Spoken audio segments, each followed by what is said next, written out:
G'day everybody, we are the Tube Mechanics and my name's Chriso. I'm Sam. And today we're going to show you how to service your car for under $100. Let's do it. The car we'll be servicing today is my girlfriend's 2011 Mazda 3. This car comes with a 2-litre engine combined with front wheel drive, which give you a decent power to weight ratio at the right price. The Mazda 3 was an extremely popular car when they came off the production line, and are still very popular even today. It comes with all the features you would expect in a car, including a steering wheel and lots of cool buttons you can play with.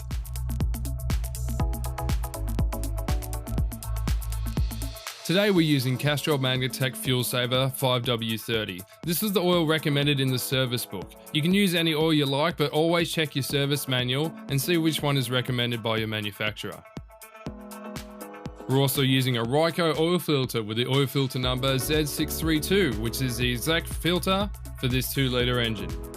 Just remember that oil is your engine's elixir of life. Don't go cheap on when you're buying oil, because you wouldn't buy yourself something cheap to inhale, and your car doesn't like it either. So there's a few things you'll need in order to service your car, tool-wise. First off, you're going to need a good set of spanners. Don't go out and buy cheap ones, because they're just crap. You need something to get the oil filter off. This is I actually don't know what it is, but it's a strap to pull the oil filter off, but you can get oil claws and shit like that. And you also need a couple of rags, otherwise shit's gonna hit the fan. Possibly some snips, maybe, just in case there's like little zip ties or anything holding like the under tray on or whatever. Obviously you'll need some screwdrivers. You'll need some soap to get all that dirty stuff off your hands. And most importantly, you can't forget the oil, otherwise you're just going to be screwed. Start by putting your jack underneath your vehicle's jacking points, which is usually located directly after your front wheel. For safety reasons, always use a set of car stands. These are a requirement if you value your life, as a hydraulic jack can never be trusted to always stay up. After lowering your car into the stands, you can go ahead and start jacking up the other side of the car. This isn't a requirement, but it makes doing your job a lot easier with more room under your beast. Pull the bonnet lever, which is usually located under your steering wheel, and it'll pop right open. You are now staring at the belly of the beast. All this fancy looking stuff is what gives you all the kilowatts that make you go super fast. Most modern engines have a plastic cover. Simply pull that cover away. This isn't required, but you don't want to get any oil drips on the plastic whilst completing the service. The oil cap is clearly labelled for everyone's convenience. Remove the cap before you drain the oil. This will allow the oil to flow out of your engine quicker. Make sure you check the inside of your oil cap for any sludge. If any is found, you may want to take it to the car professionals to have a better look. Releasing the dipstick will also assist in draining your engine oil faster. After that is done, you are now ready to check out what's going on in the downstairs area of your car.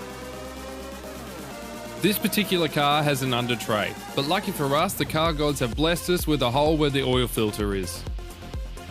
It is now time to drain your oil. This is usually located at the rear of your engine. Grab your spanner that fits your sump plug and loosen it until you can remove it with your fingers. Have your catch can ready and start to remove the sump plug. The sump plug and oil will be hot, so take care whilst removing the plug. Otherwise you could end up burnt with a whole lot of mess over your driveway. Allow the oil to drain, and once it starts dripping, allow another 10 minutes to make sure that all the old oil is completely drained out of your engine. Once the oil is drained, you can now put your sump plug back in. Tighten the sump plug with your hands first. This will make sure you don't thread your plug whilst putting it back in. See how tight's that got to be, Sam? About finger tight? Just a little past finger tight. Yeah, you put the spanner on and you go about... Is that how tight? So put it on. Just put it on and she'll just... There we go. So it's about 1 durka. Yeah. Now it's time to attack your oil filter. This should be easy to remove and be able to done by your hands. If not, then it's been over tightened in the last service and you'll need to use an oil filter removal tool to get rid of it. Lubricate the oil ring with some old oil and install it back the way you brought it out. This is to ensure that the oil ring doesn't get pinched onto your engine and doesn't cause any leaks. Another tip is to not over tighten it, isn't that right, Sam? Yes. Yes. Don't over tighten your oil filters. What happens when you over tighten it, Sam? Sam gets angry. Makes you want to pull the engine out and throw it to your next door neighbour for them to do, doesn't it? Something like that. It makes you want to rip Poseidon's beard off and feed it to him in his fucking lasagna. I like lasagna. Yeah, lasagna's awesome. After dealing with Poseidon's beard, you can now start to fill your engine with oil. The amount of oil is specified in your service book, but if you're unsure, check how much oil you have drained from the engine and use that as a guide. Always pour your oil in slowly, otherwise this can create a mess which is extremely hard to clean up, and you will be dealing with oil smoke whilst powering down the highway, and trust me, it's super embarrassing.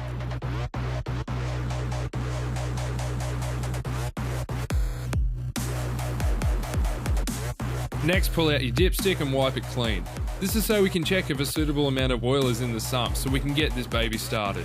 After that, pull your dipstick in and out. You should find an oil level now showing. If you find it comes out dry, then simply add some more oil. Once you have a reading on your dipstick, you can now start the engine. Typically, you only need the engine to run for about 5 to 10 seconds, and then turn it off again. Pull your dipstick out again, clean it off, and then do a final check of your oil level. The oil level would have gone down due to the new oil filter being installed, and this is normal. Simply add more oil until the maximum oil level is reached. Reinstall any removed engine covers and give it a last final check. The service is now finished, and you can sit back and gaze upon how awesome a job you've done.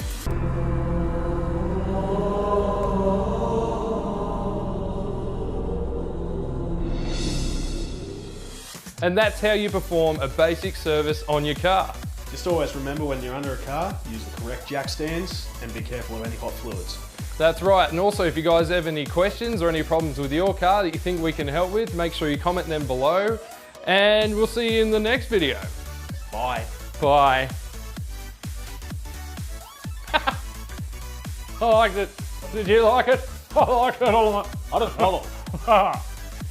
Something wrong with my eye. Something looks funny.